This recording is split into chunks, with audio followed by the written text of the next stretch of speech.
Hello everyone. Welcome to our channel Simplified Computer Science Concepts by Professor Rutuja.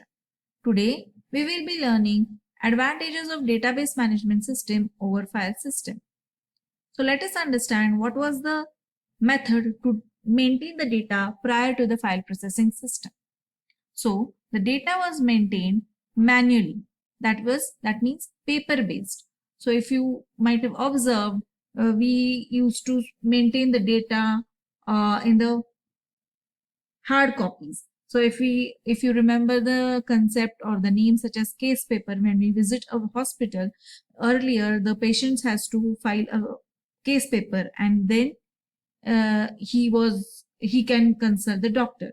So if a patient comes after 10 years, a particular doctor has to search for the last 10 years papers records, and then if they are discarded, then that record would not be able to found. So that was the process earlier.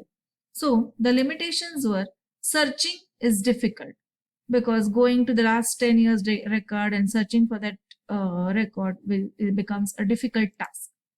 Then updating becomes difficult. So updating is difficult wherein we require data redundancy. Data redundancy means data duplication. So if I have maintained two copies of that particular record, so in case I have only updated the first copy, but if I fail to update the second copy, then that becomes a problem. So let's say here I have an original copy and I've taken the Xerox of that copy. So only the original copy is updated, but the Xerox copy is not updated. So that becomes a problem. Then no security. Obviously, papers cannot have that much of security and then can be a breach happen. So therefore, file-based database systems were developed. Now, what are these file-based database systems? So if you just map this concept with our normal files that we store in the computer, we have a specific structure of saving the file. So first we create a directory. In that directories, we can store the files. So that is file-based systems. Now just look at this particular diagram. Just observe the blue part and the orange part. So here, the orange part is nothing but a file system wherein each department in an organization, so this is the database organization at the of a company, and if each company has a department, so each department will maintain their own databases. So this employees ka database will be maintained by the HR department. Sales department will have customer sales and inventory data, and accounting department will maintain the accounts data. But here in database system, if you just look at this end database, you will find that this database will have all the databases of all the departments combined into one. And this database can be accessed by a software called as DBMS, that is Database Management System. So no department will handle their own data individually. They are collated and stored into the database and can be accessed by DBMS, that is Database Management System. So there was later client-server architecture that was introduced, and the data is accessed by the users that are geographically apart from each other. So obviously, the people sitting in some other part of the country can access the same database. Different locations, geographical location users can access the database at the same time. So that is what happens in client-server architecture.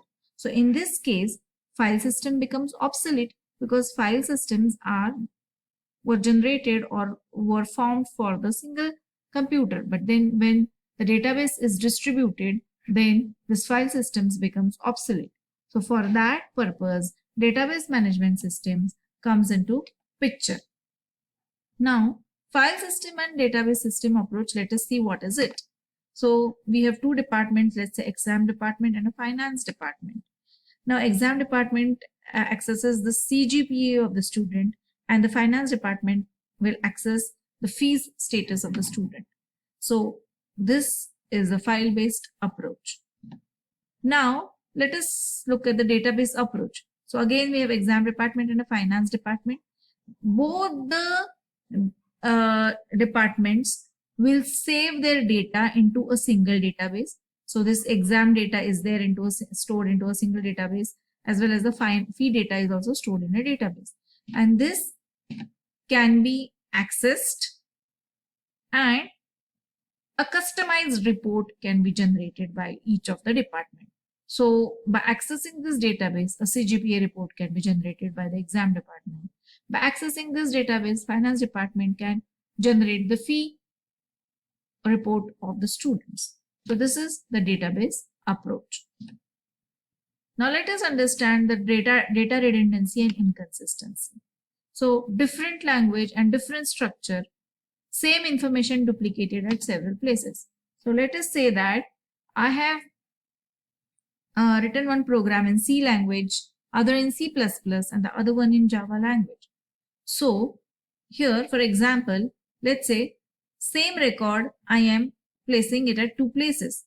So obviously with this, there is an increased storage and increased access cost. Why I am saying so? So let us say that a particular student whose name is Mrs. Iyer with PRN1 and address ABC, she has opted for 2 subjects, that is maths and music.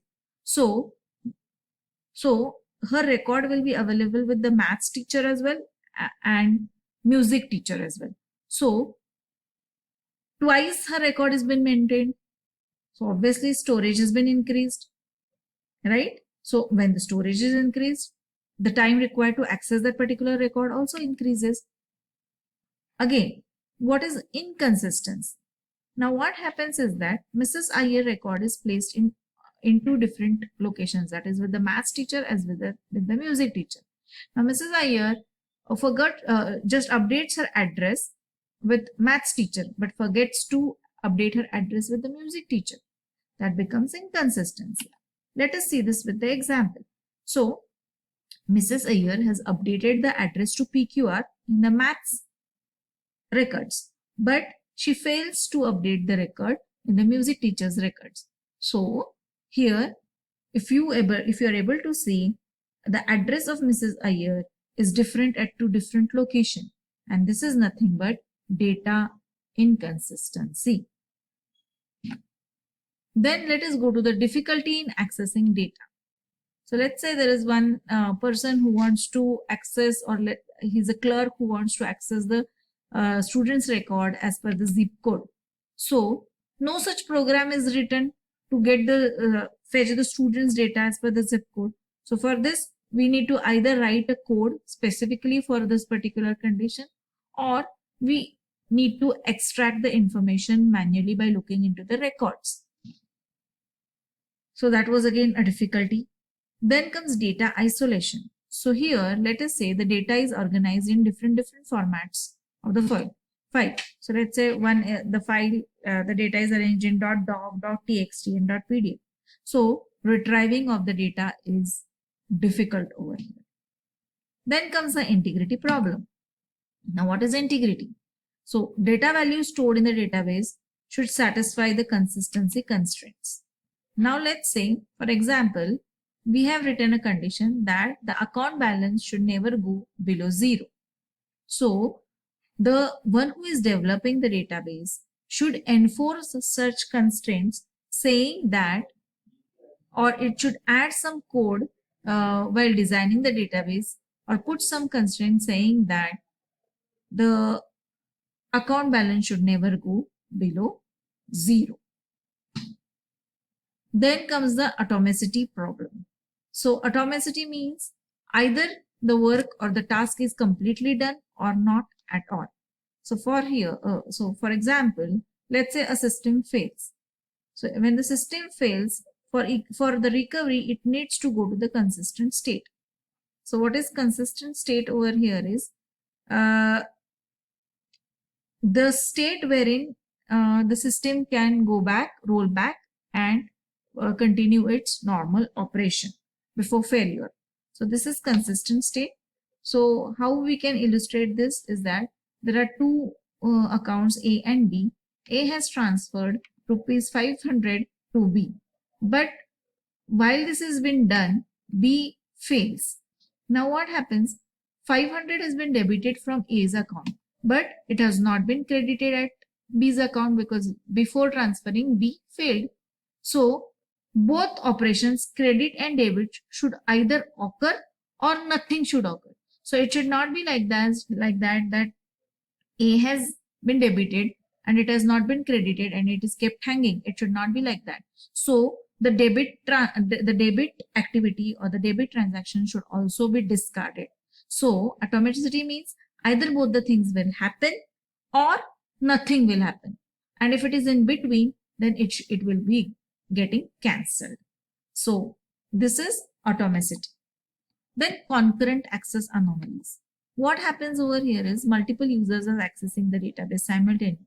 Obviously, this will improve the performance, but at the same time, there are certain issues with it. Now, what is that? Let us look at the example. Let's say there is ABC in that account. We have 10,000 rupees. Now, two users are accessing this account simultaneously. What happens? This is person A. He wants to withdraw 500, and this is for lady B who wants to withdraw 100 rupees. Now, what happens is that whenever they are doing it simultaneously, this person A does not know that B is accessing the record at the same time, and B does not know that A is accessing the record at the same time. Now, what happens? A says that I want to withdraw 500. So from 10,500 will be withdrawn and 9,500 will be the status at A. But as B does not know that A is accessing simultaneously, still she withdraws it, and the actual record or the actual amount she founds it as 9,900, which is incorrect. So here what actually should ideal happen is that first A should go access the records, withdraw 500, then whatever is the amount, that is 9,500, that should be displayed to lady B, and from that she should withdraw rupees 100, and ideally now the balance at ABC should be 9,400. But if you check the if you just look at the amount over here, A is finding that now the account ABC has 9,500 and account B has the amount as 9,900, which is different for different users, and this is inconsistency. Then comes a security problem. So let's say there is a payroll department which can get access to the finance data but does not get access to the result of the student. So this file system application programs are added in ad hoc manner, so ensuring security is very difficult over here.